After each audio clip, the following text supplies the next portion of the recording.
Je suis Mao, j'ai 22 ans, je suis en licence de malgache à Paris. Alors je me suis occupée d'enfants, j'ai monté une classe pour les enfants du quartier qui ne pouvaient pas aller à l'école, faute de moyens. Ce qui m'a marqué, c'est l'accueil des gens, la simplicité des gens, la vie en communauté, le fait de vivre avec des gens de milieux différents et de cultures différentes. Je me suis découvert une nouvelle vocation. Avant, je voulais être menuisier, faire des choses avec mes 10 doigts. Maintenant, j'aimerais bien être prof de français pour les étrangers. Donc, je m'appelle Guillaume, j'ai 22 ans, j'ai fait 3 ans et demi de faculté de médecine et biologie. La mission sur place, c'était d'aider à tenir la maison. Et on avait aussi une mission auprès des enfants handicapés de l'hospice Saint-Vincent. Ce que je retiens vraiment de cette expérience, c'est mon expérience avec Dieu en Israël.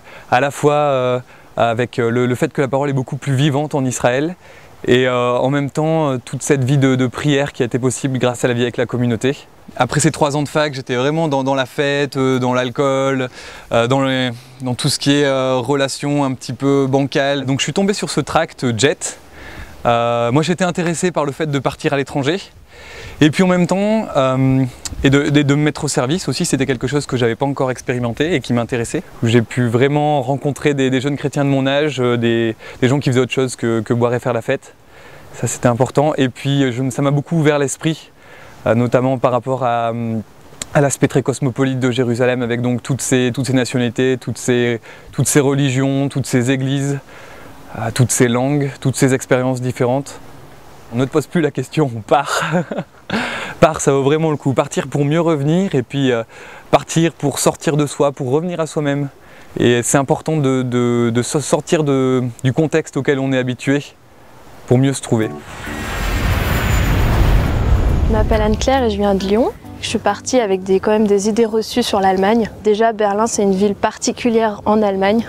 Et j'ai appris à aimer cette ville, sa culture et sa façon de penser. Il y a une ambiance assez particulière. Ça a été assez fort, à la fois humainement parce que j'étais en contact avec des jeunes handicapés, donc entre 13 et 20 ans. Et aussi spirituellement parce que j'ai vraiment découvert une foi personnelle avec Dieu, enfin une approche vraiment personnelle. Ça m'a formée professionnellement parce que finalement c'est un peu comme si j'avais fait un stage de 6 mois, donc c'est assez intéressant pour mes études par la suite. Je savais que j'avais des défauts, des qualités, mais ça m'a aussi permis de les cerner et de les développer ou à l'inverse de les maîtriser au niveau des défauts. Je m'appelle Pauline Coréard, j'ai 24 ans. Ce qui m'a marqué, c'est quand même l'accueil. C'est vraiment autre chose que la France. Tout de suite, dès qu'on se promène dans le pays, il y aura tout le temps quelqu'un pour venir nous aider. On va nous inviter, et en plus ils vont nous faire le repas, savoir comment on va. Enfin, ils s'intéressent vraiment à nous. C'est vrai que c'est un échange assez fou quand même. Je pense qu'on peut avoir des a priori avant de partir et là-bas il faut vraiment tout enlever de ces a priori puis aller vivre avec eux, aller à la rencontre des gens. Mais je pense que tout le monde devrait le faire.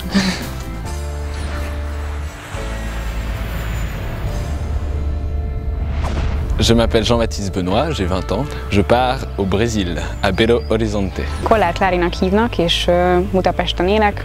20 éves vagyok, és úgy döntöttem, hogy ezt az évet szolgálattal fogom eltölteni. Hát ez még nem biztos, Afrikába szeretnék menni. Je m'appelle Delphine, j'ai 22 ans, j'habite à Lyon, je suis aide-soignante. Je pars au Tchad, à Kujiriko.